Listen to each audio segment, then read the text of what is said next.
Hello friends, welcome to Subera study points. Friends, आज हम discuss करेंगे प्रमुख नदियों से संबंधित कुछ प्रश्न और ये प्रश्न यूपी पेड के लिए काफ़ी महत्वपूर्ण होंगे। तो चलिए देख लेते हैं। पहला प्रश्न है, गंगा नदी निकलती है। तो गंगा नदी कहाँ से निकलती है? अरावली पर्वत से, लद्दाख ग्लेशियर से, गंगोत्री ग्लेशियर से या फिर मिलाप ग्लेशियर से। तो गंगा नदी निकलती है गंगोत्री ग्लेशियर से। और गंगोत्री ग्लेशियर से निकलने के बाद ये भारत के 5 राज्यों में प्रवाहित होती है। वो 5 राज्य हैं। एक है उत्तराखंड, उसके बाद उत्तर प्रदेश, फिर बिहार में प्रवेश करती है, बिहार के बाद झारखंड और उसके बाद पश्चिम बंगाल। तो इन 5 राज्यों में गंगा नदी प्रवाहित होती है। पश्चिम बंगाल के बाद ये बांग्लादेश चली जाती है और बांग्लादेश में गंगा को पद्मा के नाम से जाना जाता है। और उसके बाद बांग्लादेश से फिर ये बंगाल की खाड़ी में अपना जल गिरा देती है। तो गंगा नदी 5 राज्यों से प्रवाहित होती है। उसके अलावा सबसे ज़्यादा भाग इसका उत्तर प्रदेश में है। उत्तर प्रदेश के 28 जिलों से प्रवाहित होती है। उत्तर प्रदेश के 28 जिलों से प्रवाहित होती है और बंगाल की खाड़ी में अपना जल गिराती है। चलिए, तो अगला क्वेश्चन है, तिब्बत की सांगपो नदी भारत में किस नाम से जानी जाती है? गंगा के नाम से या फिर यमुना, ब्रह्मपुत्र या सिंधु। तो तिब्बत की जो सांगपो रिवर है उसको भारत में ब्रह्मपुत्र के नाम से जाना जाता है। और तिब्बत की सांगपो रिवर तिब्बत में एक ग्लेशियर है, ग्लेशियर नहीं, मानसरोवर झील है। और उसी झील के पास एक ग्लेशियर है, चोमा युंगडम। उसी ग्लेशियर से ये निकल कर भारत में भारत में प्रवेश करती है अरुणाचल प्रदेश से। और अरुणाचल प्रदेश के बाद असम और असम से बांग्लादेश और फिर ये भी अपना जल बंगाल की खाड़ी में गिराती है। तो इस नदी को जब ये तिब्बत में रहती है, तिब्बत से जब निकलती है तो इसे जाना जाता है सांगपो के नाम से। उसके बाद जब ये अरुणाचल प्रदेश में प्रवेश करती है तो अरुणाचल प्रदेश में इसे दिहांग के नाम से जाना जाता है। फिर जब ये असम में आती है तो असम में इसे जाना जाता है ब्रह्मपुत्र के नाम से।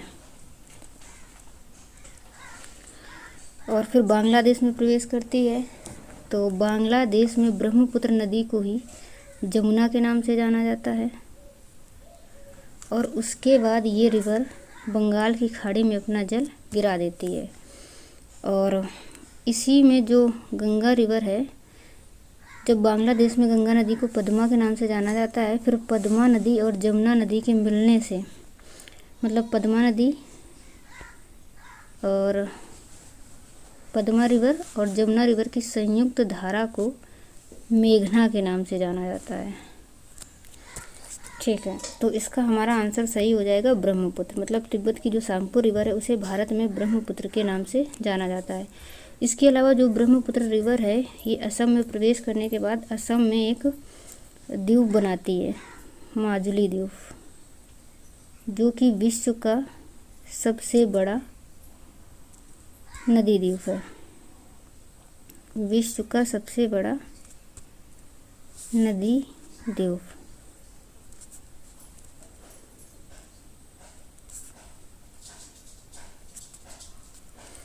माजुली द्वीप।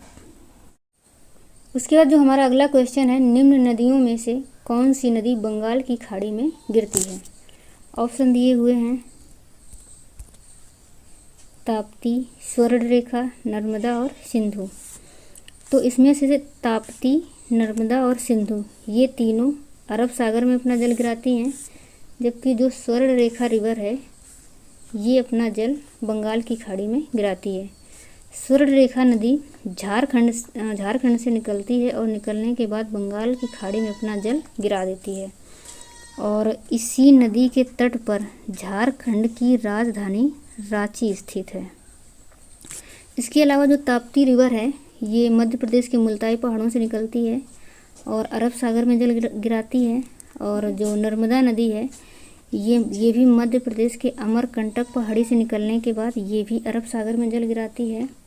और जो सिंधु रिवर है ये मानसरोवर झील से निकलती है और निकलने के बाद भारत में प्रवाहित होती है, फिर पाकिस्तान, और पाकिस्तान से होते हुए ये भी अरब सागर में अपना जल गिरा देती है।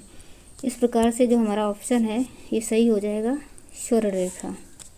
चलिए अगला प्रश्न है, भारत में पूर्व से पश्चिम की ओर बहने वाली सबसे लंबी नदी। तो लूनी, साबरमती, ताप्ती और नर्मदा, ये जो चारों नदियां हैं ये चारों ही नदियां पूर्व से पश्चिम की ओर प्रवाहित होती हैं, किंतु इसमें ये पूछा गया है कि पूर्व से पश्चिम की ओर बहने वाली सबसे लंबी नदी। तो पूर्व से पश्चिम की ओर बहने वाली सबसे लंबी नदी है नर्मदा। लूनी नदी की अगर बात करें तो ये बहुत ही छोटी नदी है जो कि राजस्थान में अरावली पर्वत से निकलती है और गुजरात के कच्छ के रण में विलुप्त हो जाती है। और साबरमती ये भी राजस्थान के अजमेर से निकलती है और निकलने के बाद इसी नदी के तट पर गुजरात के दो प्रमुख शहर गांधीनगर, एक गांधीनगर जो कि गुजरात की राजधानी है, और एक प्रमुख शहर अहमदाबाद स्थित हैं। तो गांधीनगर और अहमदाबाद साबरमती नदी के तट पर स्थित हैं। इसके अलावा जो इसका आंसर हमारा सही है वो हो जाएगा नर्मदा। चलिए अगला क्वेश्चन है, भागीरथी नदी का उद्गम स्थल। तो भागीरथी नदी का जो उद्गम स्थल है, पहले ऑप्शन देख लेते हैं, पिंडारी ग्लेशियर, सतोपंथ ग्लेशियर, चौराबाड़ी झील और गंगोत्री ग्लेशियर। तो इसका जो हमारा ऑप्शन है वो सही हो जाएगा, गंगोत्री ग्लेशियर। सबसे पहले कुछ ग्लेशियर देख लेते हैं। पहले एक ग्लेशियर है यहाँ पर सतोपंथ ग्लेशियर, सतोपंथ ग्लेशियर। फिर यहाँ पर है चौराबाड़ी,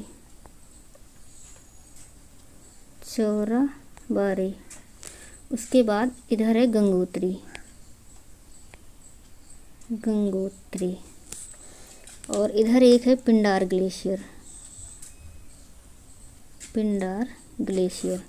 तो सतोपंथ ग्लेशियर से एक नदी निकलती है अलकनंदा और चौराबाड़ी से निकलती है मंदाकिनी।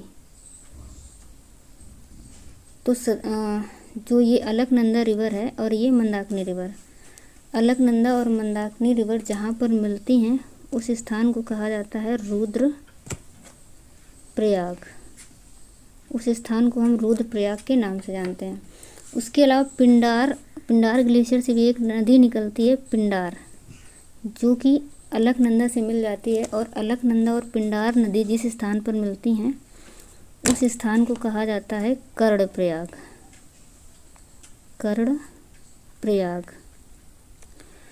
उसके बाद लेकिन जब ये अलकनंदा और पिंडार नदी मिलती हैं कर्णप्रयाग पर, फिर भी ये आगे चलकर अलकनंदा के नाम से ही जानी जाती है। फिर अलकनंदा में जब मंदाकिनी नदी मिल जाती है तब भी ये आगे जाने के बाद अलकनंदा के नाम से ही जानी जाती है। कुल मिलाकर हम ये कह सकते हैं कि इसमें पिंडार नदी मिल जाती है अलकनंदा में, तब भी वह अलकनंदा कहलाती है, और मंदाकिनी नदी मिल जाती है अलकनंदा में, तब भी वो अलकनंदा ही बनी रहती है। उसके बाद गंगोत्री नदी से एक नदी निकलती है भागीरथी, जो कि अलकनंदा में मिलती है देवप्रयाग नामक स्थान पर, देवप्रयाग। और देवप्रयाग में मिलने के बाद ये नदी, इन दोनों की संयुक्त धारा कहलाती है गंगा नदी। तो इस प्रकार से हम कह सकते हैं कि भागीरथी जो नदी है उसका उद्गम स्थल गंगोत्री रिवर से है। इसके अलावा ये प्रयाग भी अच्छे से याद रखेंगे क्योंकि काफ़ी ज़्यादा क्वेश्चन में पूछे जाते हैं और आगे चलकर भी क्वेश्चन में हमने भी लिए हुए हैं। तो चलिए इसका जो हमारा ऑप्शन है वो सही हो जाएगा, गंगोत्री ग्लेशियर। उसके बाद हमारा अगला क्वेश्चन है, कहाँ पर भागीरथी और अलकनंदा नदी के मिलने से गंगा बनती है। तो अभी मैंने बताया कि भागीरथी और अलकनंदा देवप्रयाग में मिलने से गंगा नदी मिलती है। इसके अलावा जो गंगा रिवर है इसे भारत की राष्ट्रीय नदी भी कहा जाता है और ये भारत की सबसे लंबी नदी है और इसे राष्ट्रीय नदी का दर्जा दिया गया 4 नवंबर 2008 को। चलिए, तो हमारा ऑप्शन सही हो जाएगा देवप्रयाग। उसके बाद अगला जो क्वेश्चन है, भारत की सबसे बड़ी प्रायद्वीपीय नदी कौन सी है? तो ऑप्शन दिए हुए हैं कृष्णा, गोदावरी, कावेरी और महानदी।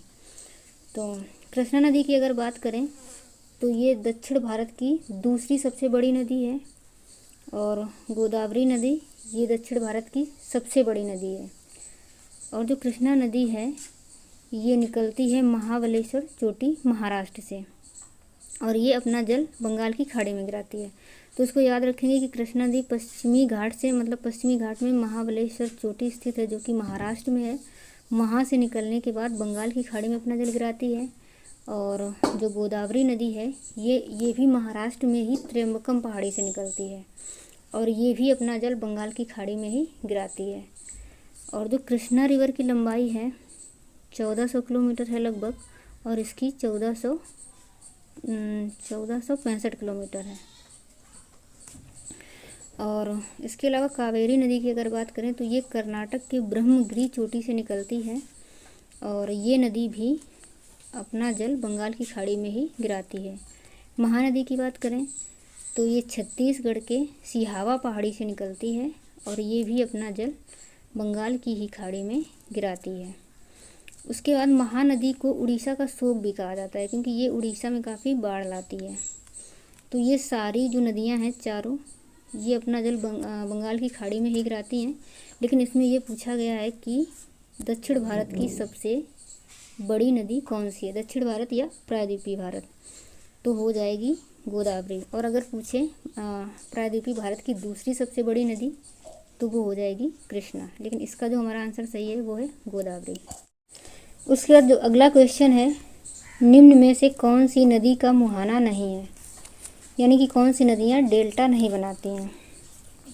तो इसमें जो भी नदियाँ अरब सागर में अपना जल गिराती हैं उन नदियों का डेल्टा नहीं बनता है। तो अभी मैंने बताया कि गंगा रिवर, ब्रह्मपुत्र और गोदावरी ये तीनों ही बंगाल की खाड़ी में गिरती हैं, इसलिए ये नदियाँ डेल्टा नहीं बनाएंगी। और जो ताप्ती रिवर है ये अरब सागर में अपना जल गिराती है, इसलिए इसका जो हमारा आंसर सही हो जाएगा वो हो जाएगा ताप्ती। मतलब जो ताप्ती रिवर है ये डेल्टा नहीं बनाती है।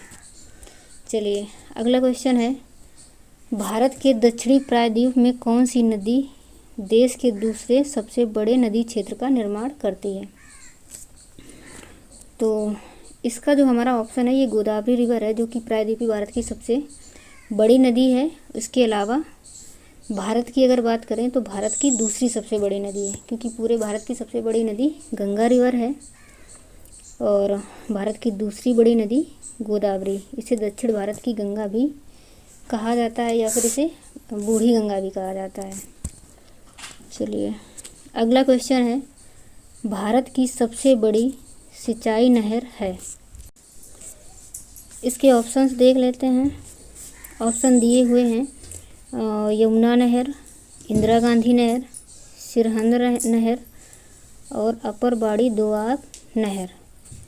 तो इसका जो हमारा ऑप्शन है वो सही है, इंदिरा गांधी नहर, जो कि राजस्थान की एक प्रमुख नहर है और ये नहर सतलज और ब्यास नदी के संगम पर एक बांध स्थित है, हरिके बांध, उसी बांध से निकाली गई है और इसका निर्माण हुआ था 31 मार्च